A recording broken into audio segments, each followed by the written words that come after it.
Bienvenidos a un nuevo video de Química Orgánica 2. En la clase anterior ya habíamos comenzado con el capítulo 11, donde estábamos estudiando ya las reacciones de los alcoholes. Cuando en la clase anterior estuvimos hablando sobre las reacciones de oxidación que experimentan los alcoholes. En esa clase ya nosotros sabemos que un alcohol puede ser oxidado, puede experimentar reacciones de oxidación y dependiendo del alcohol que yo tenga inicialmente, si es un alcohol primario, entonces con esas reacciones de oxidación yo voy a tener la formación de un aldehído y dependiendo de los reactivos oxidantes que yo tenga inicialmente, entonces yo voy a poder detener la reacción en el aldehído o voy a continuar la reacción de oxidación hasta la obtención de un ácido carboxílico. Si ese alcohol inicial es un alcohol secundario, entonces mi producto final mediante la reacción de oxidación será una acetona. Y ya sabemos también que los alcoholes terciarios pues no sufren oxidación. Los alcoholes también pueden experimentar reacciones de reducción, donde en lugar de obtener aldehídos, cetonas o ácidos carboxílicos, el alcohol pues se reduce a alquenos o hasta alcanos. La reducción de alcoholes puede llevarse a cabo mediante dos tipos de reacciones. La primera es mediante una deshidratación. Esa deshidratación me convierte a mi alcohol en un alqueno y si yo quiero continuar la reducción de ese alqueno, entonces yo puedo aplicar una hidrogenación catalítica para llevar ese alqueno a un alcano. La otra reacción de reducción de alcoholes es generando un alcano mediante la generación o mediante la creación de un grupo saliente, de un buen grupo saliente en el alcohol mediante la formación de tosilatos. Estas dos reacciones ya las vamos a detallar un poquito más a detalle y ya lo vamos a detallar en las próximas diapositivas para que quede claro cómo es que funciona cada una de ellas, cómo es que funcionan estas reacciones de reducción en los alcoholes. Ya sabemos también de las clases anteriores que los alcoholes son nucleófilos débiles, que al ser nucleófilos débiles pueden atacar nucleofílicamente siempre y cuando esté presente un compuesto que tenga un sitio electrofílico bastante fuerte. Entonces, en este caso, nosotros podríamos tener una reacción donde nuestro alcohol ataque nucleofílicamente a un electrófilo fuerte. Estos alcoholes pueden ser convertidos también en un nucleófilo fuerte. Nuestro alcohol puede someterse a una reacción con una base poderosa para generar nuestro ion alcóxido, que este ion alcóxido sí es un nucleófilo fuerte y sí podría atacar de forma nucleofílica a otro compuesto que sea un electrófilo débil. Ok, además de eso, los alcoholes tienen la característica de ser electrófilos débiles. ¿Por qué los alcoholes son electrófilos débiles? El carbono carbinol, que es el carbono que está unido al grupo OH, para ser atacado mediante una reacción SN2 por un nucleófilo, debería contener un grupo saliente bueno. Sin embargo, nosotros ya sabemos de las químicas anteriores, de la química orgánica 1, que este grupo OH es un mal grupo saliente. Por esa razón, este carbono carbinol que nosotros tenemos acá es un electrófilo bastante débil. Entonces, para convertirlo en un electrófilo débil, este alcohol debería someterse a una primera etapa de protonación en condiciones ácidas bastante fuertes. Este alcohol se protona para convertir ese ion OH o ese grupo OH en un buen grupo saliente, que sería el caso de este oxígeno protonado de acá. Una vez que ya se convirtió en un buen grupo saliente, entonces ahora sí, Este carbono carbinol sí es un buen electrófilo y puede ser atacado por cualquier otro nucleófilo. Ahora, existen ciertos problemas cuando nosotros sometemos al alcohol a una protonación en condiciones ácidas fuertes. ¿Cuál es ese problema? Cuando nosotros tenemos condiciones ácidas fuertes, nosotros sabemos que en la siguiente etapa, cuando ya tenemos nuestro alcohol protonado y este carbinol, este carbono carbinol puede ser atacado por un nucleófilo, ya sabemos nosotros que los nucleófilos actúan de las dos formas. Los nucleófilos pueden ser nucleófilos, pueden actuar como nucleófilos o pueden actuar también como bases. Entonces, al estar trabajando en condiciones bastante fuertes, nuestro nucleófilo, en lugar de atacar como nucleófilo, como sería en este caso que nosotros estamos mostrando en esta diapositiva, en lugar de actuar como un nucleófilo mediante una reacción SN2, podría protonarse por las condiciones ácidas fuertes a las que está siendo sometido. Entonces, en ese caso, una vez que el nucleófilo se protona, ya deja de ser un buen nucleófilo, lo que podría conllevar a una generación de una mezcla de productos al final, disminuyendo el rendimiento de la reacción que nosotros queremos o el rendimiento del producto que nosotros queremos obtener. Ok, como alternativa a eso, entonces mostrando esos problemas que se generan cuando nosotros tenemos condiciones demasiado fuertes, ácidas demasiado fuertes, para convertir este grupo OH en un buen grupo saliente, entonces se tiene como alternativa la generación de un éster tosilato, en donde se utiliza donde se hace reaccionar el alcohol con el ácido paratoluensulfónico mediante una reacción de condensación. Entonces, en este caso, el alcohol se hace reaccionar con este ácido paratoluensulfónico para generar este éster paratoluensulfónico. En este caso, en este éster que se genera, este grupo de acá, este grupo que es el grupo tosilato, resulta ser un muy buen grupo saliente.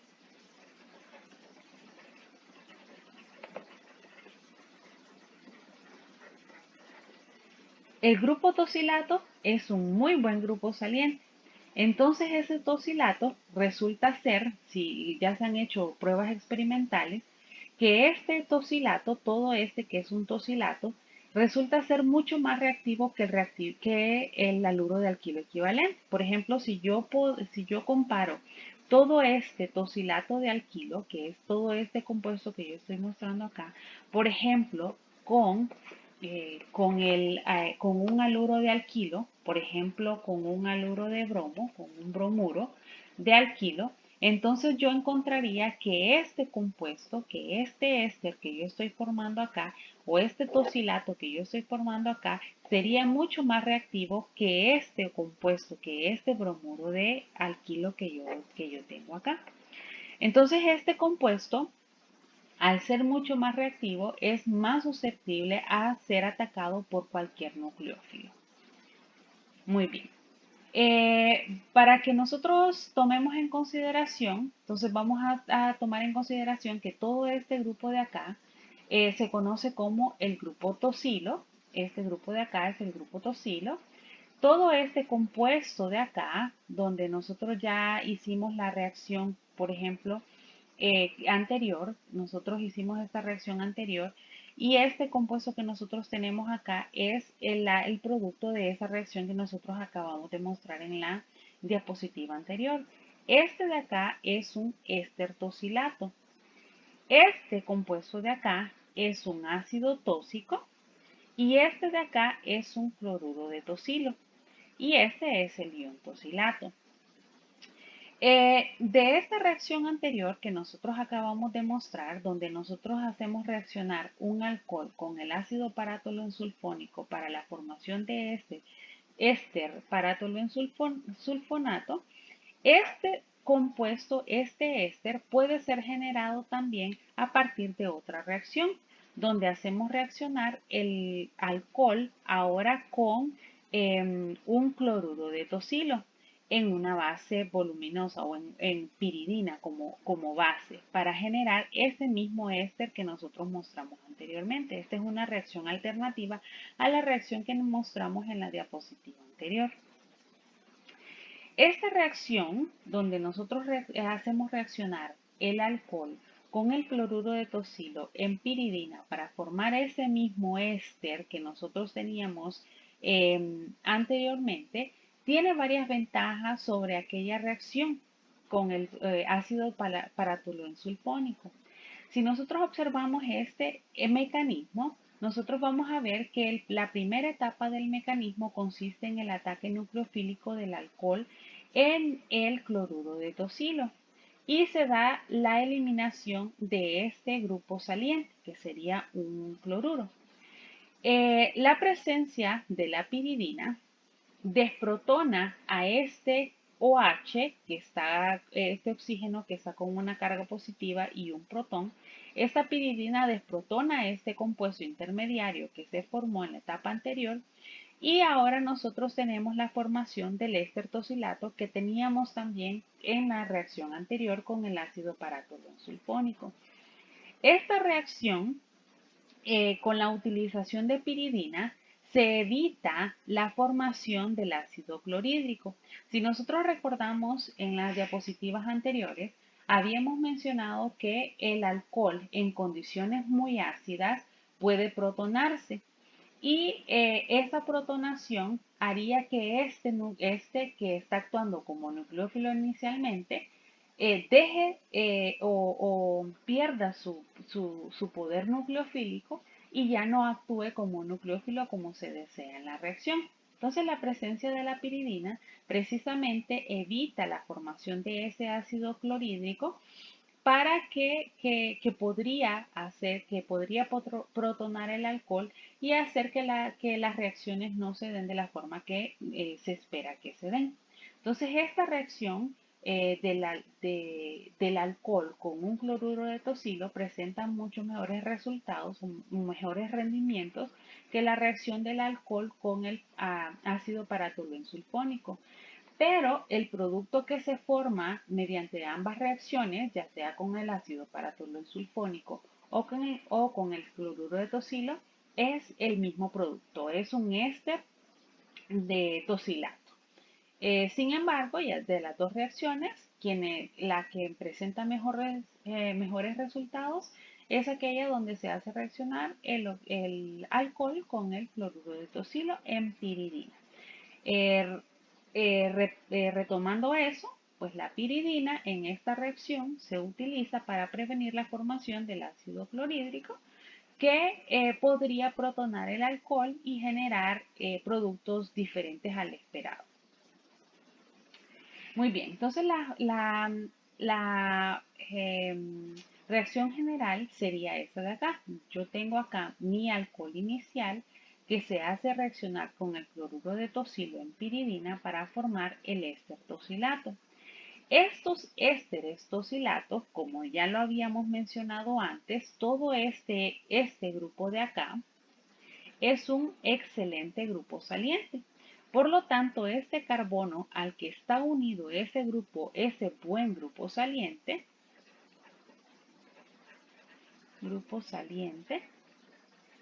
puede ser atacado por cualquier nucleófilo mediante una reacción de sustitución para llegar a este producto de sustitución.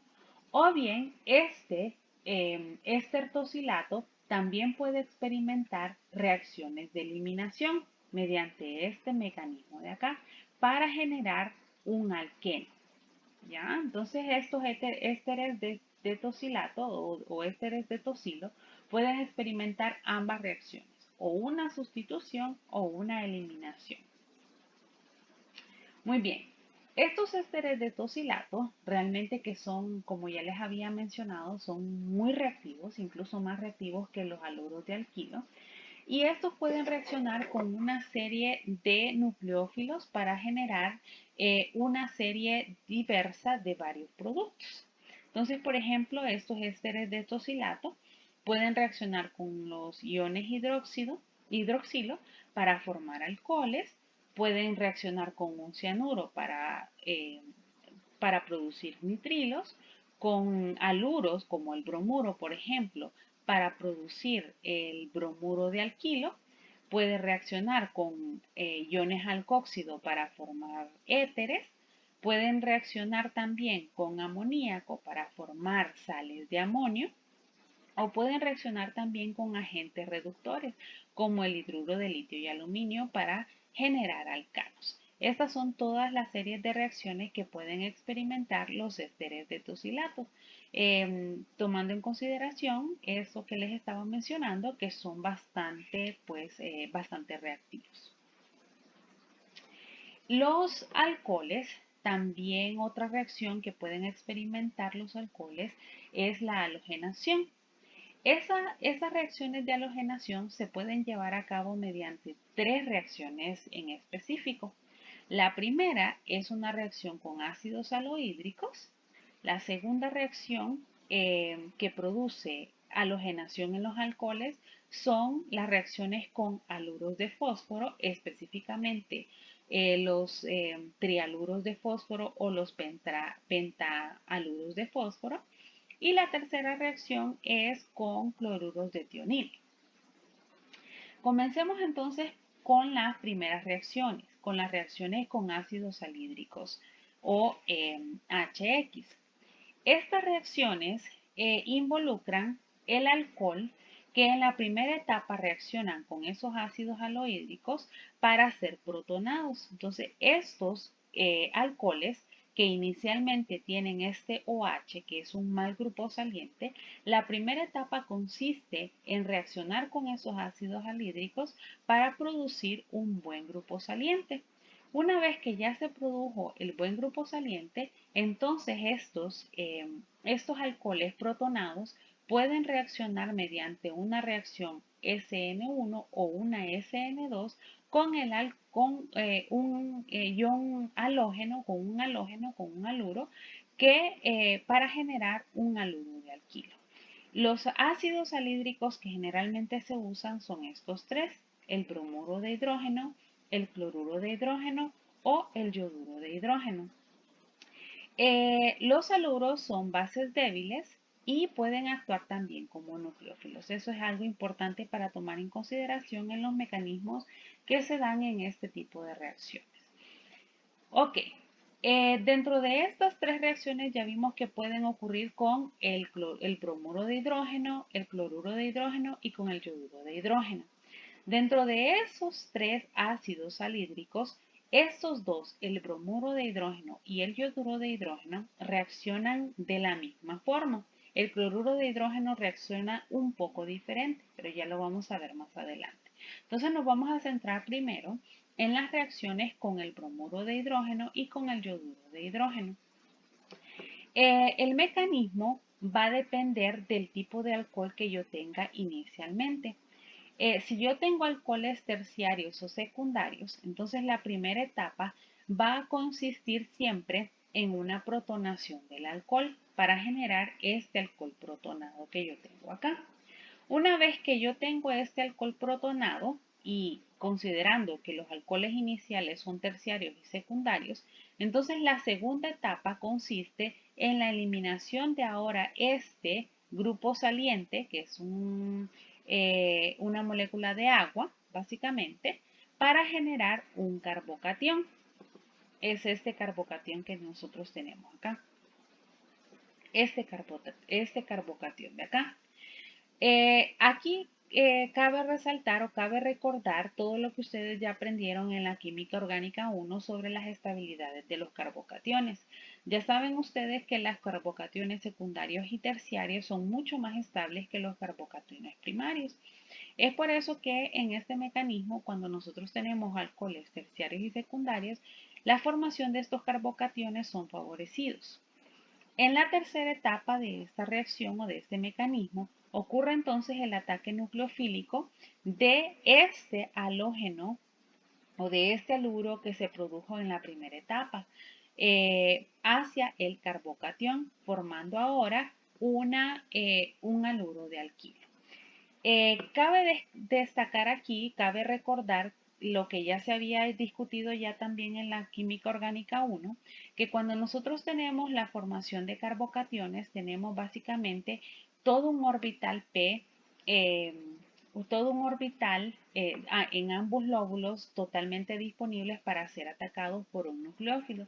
Entonces, cuando el nucleófilo ataca a ese orbital vacío, puede atacarlo por un lado o puede atacarlo por el otro lado, lo que nos lleva entonces a una formación de una mezcla racémica. Entonces vamos a tener tanto retención, productos que retienen la configuración y productos que invierten la configuración. Vamos a tener una mezcla racémica. Muy bien. En el caso de cuando tenemos que nuestro alcohol inicial es un alcohol primario no impedido, entonces la reacción ocurrirá de un modo un poco distinto. Primero ocurrirá la protonación del alcohol para generar nuevamente nuestro alcohol protonado, la misma etapa que nosotros habíamos visto en la diapositiva anterior con los alcoholes secundarios y terciarios. El ataque al núcleo fílico, la única diferencia de esta reacción cuando nosotros tenemos alcoholes primarios es que aquí en este alcohol primario no se da la formación del carbocatión, sino que el nucleófilo ataca al carbono carbinol al mismo tiempo que sale esta parte de la molécula como un buen grupo saliente. En este caso entonces, ya que no se da la formación del carbocatión, entonces no se da una mezcla racémica. Y aquí lo que nosotros tendríamos en el producto sería una inversión de la configuración.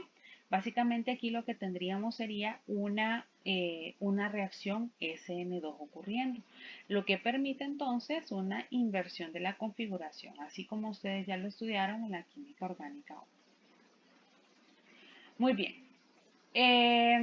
Este bromuro de hidrógeno que nosotros estábamos mencionando antes, también puede prepararse a través de esta mezcla de reactivos mediante el bromuro de sodio y el ácido sulfúrico. Entonces, pero básicamente estamos hablando de lo mismo.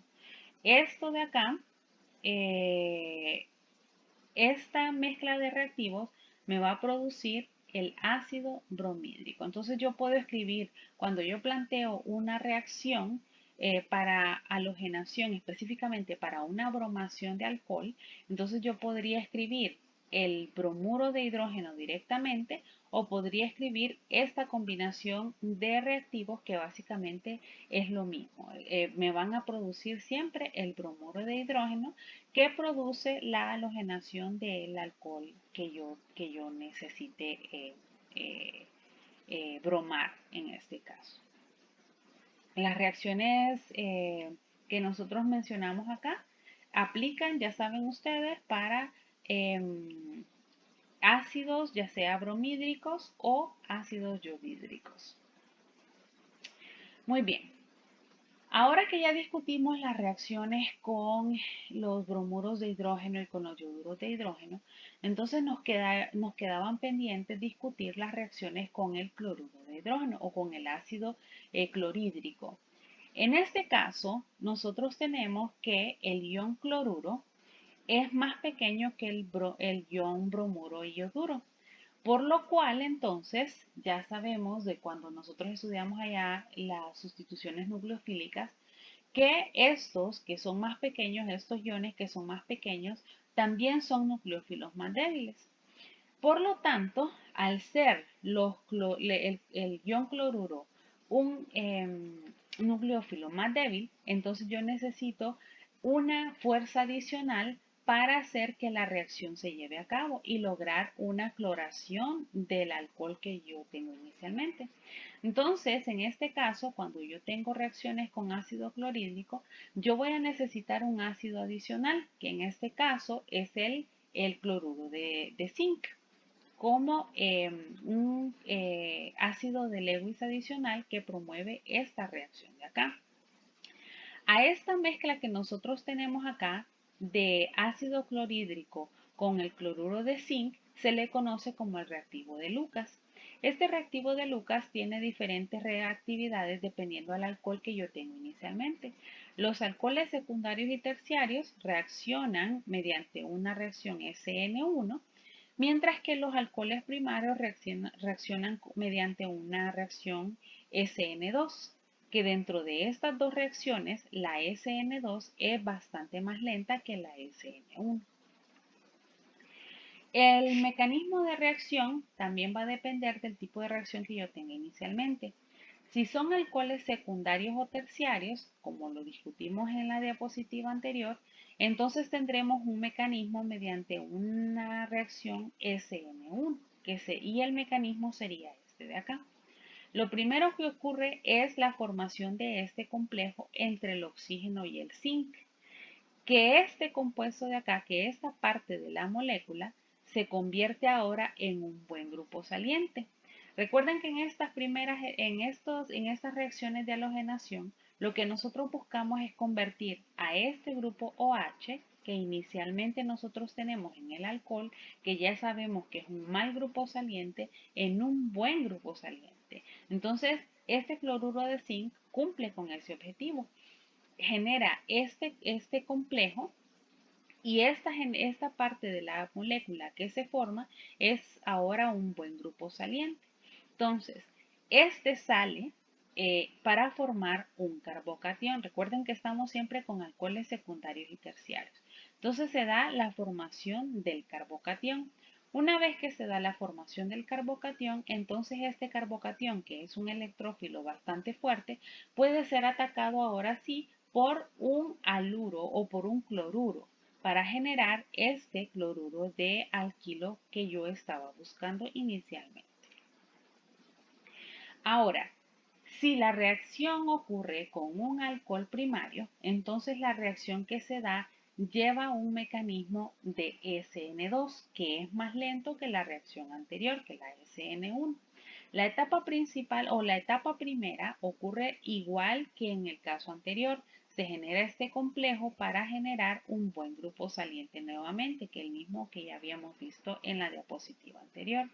Solo que aquí, como estamos hablando de alcoholes primarios, no se genera el carbocatión, sino que el ataque nucleofílico por parte del cloruro y la salida del grupo saliente ocurren en una misma etapa para generar este estado de transición que está mostrado en esta diapositiva, este de acá.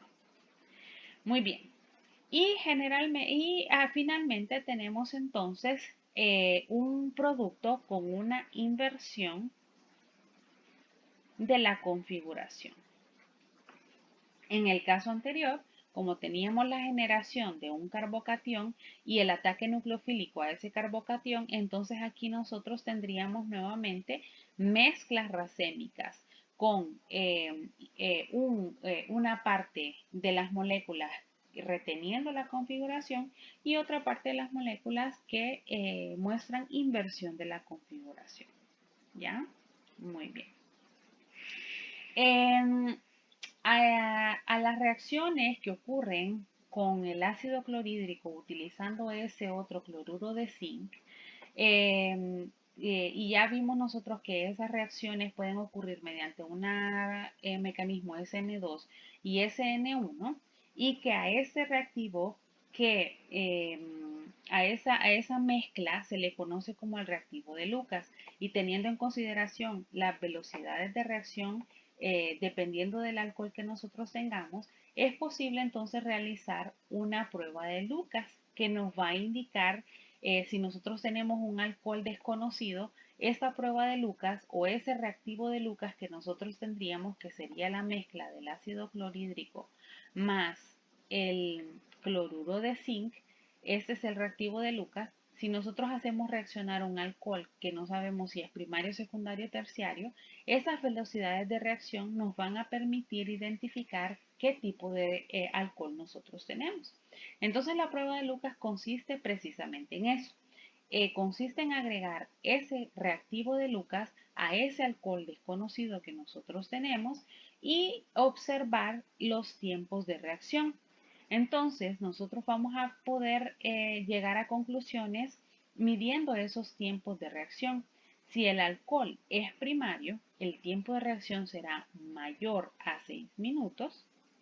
Si el alcohol es secundario, el tiempo de reacción va a ser entre 1 y 2 minutos. Y si el alcohol es terciario, entonces el tiempo de reacción será menor a 1 minuto. En eso consiste la prueba de Lucas. Em, Todas estas reacciones donde se utilizan ácidos salídricos presentan ciertas limitaciones. Dentro de esas limitaciones podemos mencionar las siguientes. Los rendimientos son bajos para alcoholes primarios y secundarios. Debido a que en algunos casos pues la reacción es lenta y esa lentitud en las reacciones puede provocar que aparezcan reacciones secundarias. Las reacciones se pueden dar también reacciones de eliminación. En condiciones con ácidos concentrados se pueden favorecer las reacciones de eliminación. También se pueden dar reordenamientos, principalmente cuando nosotros tenemos alcoholes secundarios y terciarios, donde el mecanismo involucra la generación o la creación de carbocationes. Ya nosotros sabemos que si nosotros tenemos, por ejemplo, un carbocatión secundario, pero mediante un reordenamiento yo puedo obtener un carbocatión terciario que es mucho más estable, es muy probable que ese cambio se dé o que ese reordenamiento se dé.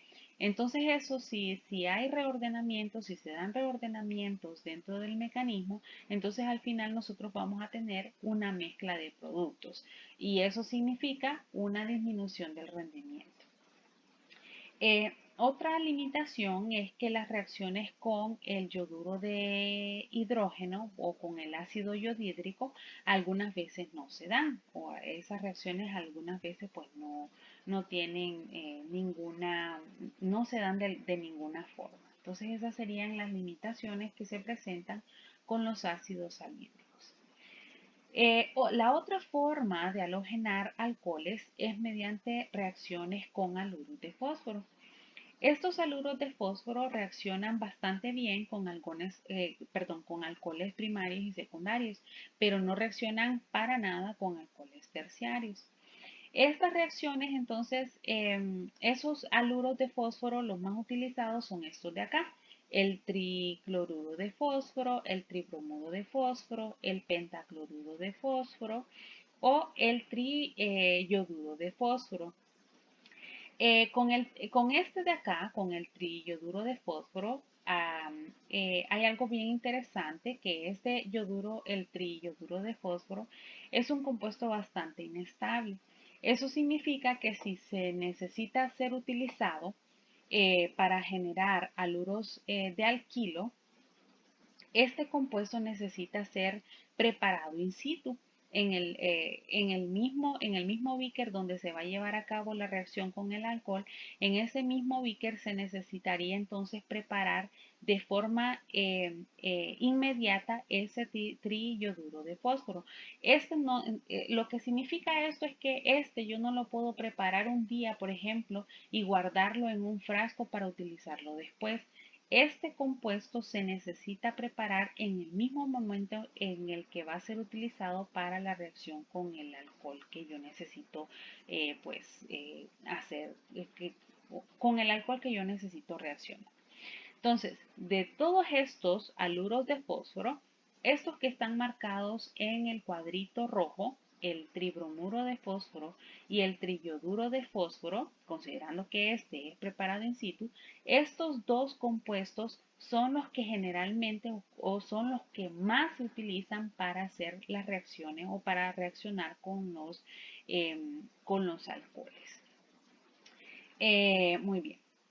El mecanismo con estos trialuros de fósforo, especialmente esos que yo les acabo de mencionar, el tribromuro de fósforo y el triyoduro de fósforo, que son los más utilizados que yo les mencioné, el mecanismo sería este de acá.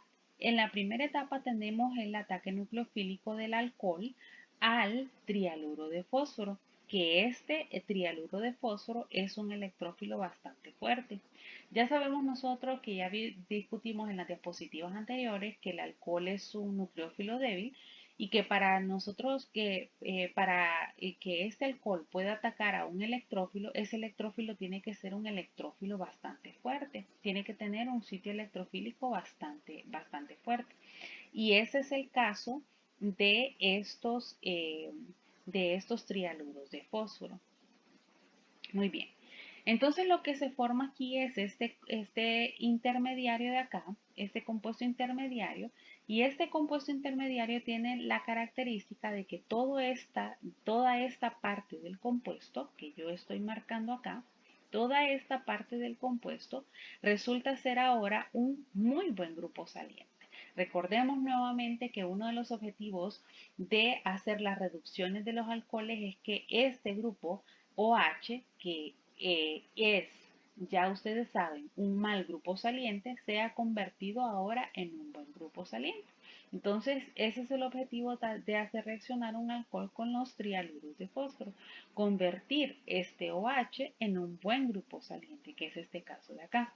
Una vez que ya se convirtió este OH en un buen grupo saliente, entonces en la segunda etapa se da el ataque nucleofílico del haluro mediante una reacción SN2. Y aquí es donde en la diapositiva anterior yo les había mencionado que esta reacción ocurría bien con alcoholes primarios y secundarios, pero no con terciarios.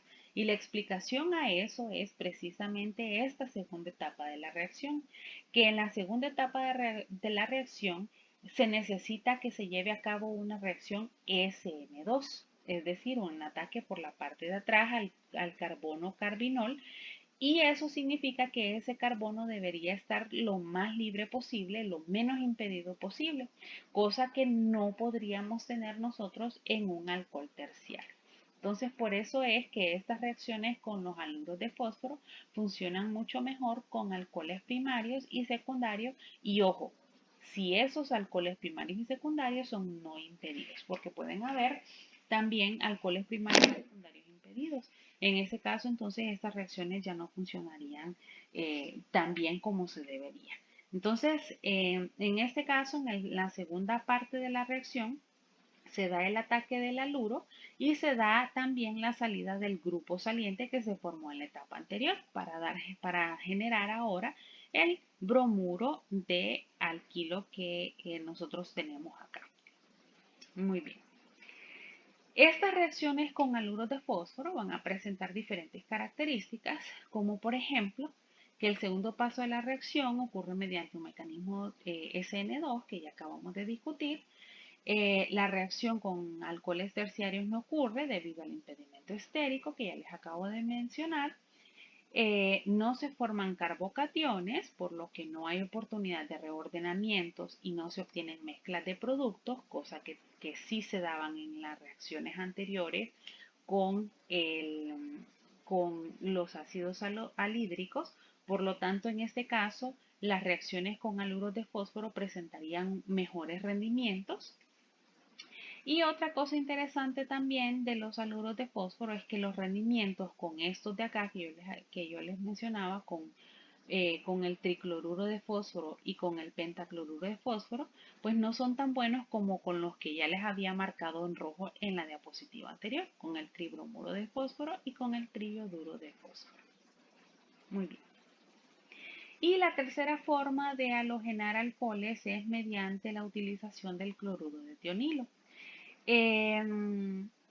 Esta, esta reacción se lleva a cabo mediante esta reacción general que yo les estoy mostrando acá, donde el alcohol se hace reaccionar con el cloruro de tionilo, que es este compuesto de acá, y esta reacción se lleva a cabo en condiciones de calor para generar un cloruro de alquilo con la liberación de dióxido de azufre y ácido clorhídrico.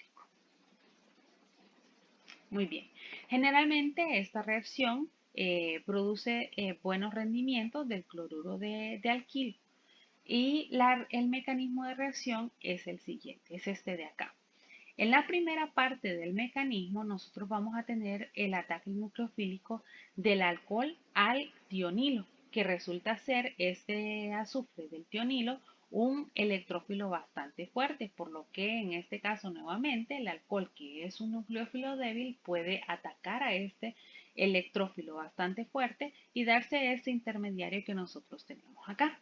En este caso tenemos estos pares de electrones estos electrones completamente rodeando al átomo de oxígeno, y un par de esos electrones recupera el doble enlace que tenía inicialmente con el azufre y ya sabemos que el cloro, por ejemplo, y los otros halógenos son buenos grupos salientes y se da entonces en este paso la salida de uno de esos halógenos o de uno de esos haluros. Entonces en este caso se forma este compuesto intermediario. En este caso, este compuesto intermediario tiene esta parte de la molécula de acá que también vamos a mencionar, como en el caso anterior, que ahora es un buen grupo saliente.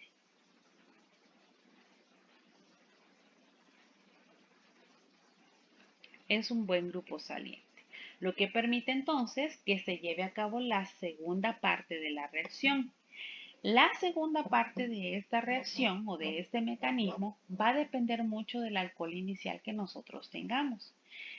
Por ejemplo, si es un alcohol primario o secundario, entonces la reacción se va a llevar a cabo por cualquiera de estas dos formas. La primera consiste en un ataque nucleofílico del cloruro que nosotros teníamos, que se había liberado en la etapa anterior, que sería este cloruro de acá. Este ion cloruro ataca nucleofílicamente al carbono carbinol y ese grupo que yo les había colocado acá como un buen grupo saliente, pues sale de la molécula. Esta reacción se lleva a cabo por una SN2. Ya saben que esta SN2 se lleva a cabo mejor, el disolvente preferido para estas reacciones son éteres. En este caso, entonces, ya que estamos hablando de una SN2, entonces el producto que nosotros obtenemos, que en este caso es un cloruro de alquilo, tiene una inversión de la configuración, presenta inversión de la configuración.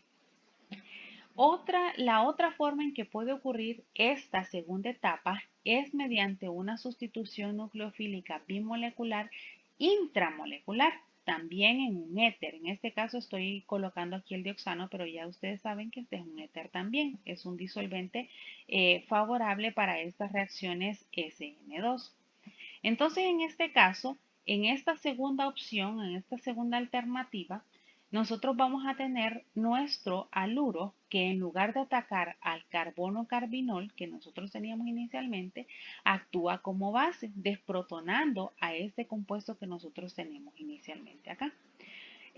Cuando se desprotona, entonces nosotros tenemos la formación de este compuesto intermediario de acá que es bastante inestable y se da un arreglo intramolecular. Este enlace de acá se rompe para formar un doble enlace ahora entre oxígeno y azufre y este azufre, como ya tendría sus 4 enlaces acá, entonces se desprende de este cloruro, que es un buen grupo saliente, e inmediatamente que se está desprendiendo, que está saliendo como un grupo saliente, ataca a este carbocatión que se está formando en el otro lado de acá para formar este compuesto de acá, este cloruro de alquilo, que presenta una retención en la configuración. Entonces, en esta primera opción, nosotros tenemos, importantísimo, una inversión de la configuración y en esta segunda opción, que es una sustitución nucleofílica bimolecular intramolecular, nosotros obtendríamos o nosotros tendríamos un producto con retención de la configuración. Muy bien.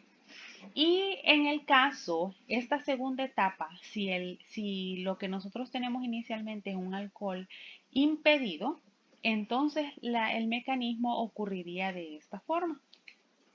Aquí en esta de acá nosotros tenemos una reacción SN2, donde nuestro nucleófilo ataca al carbono carbonilo y se da la salida del grupo saliente.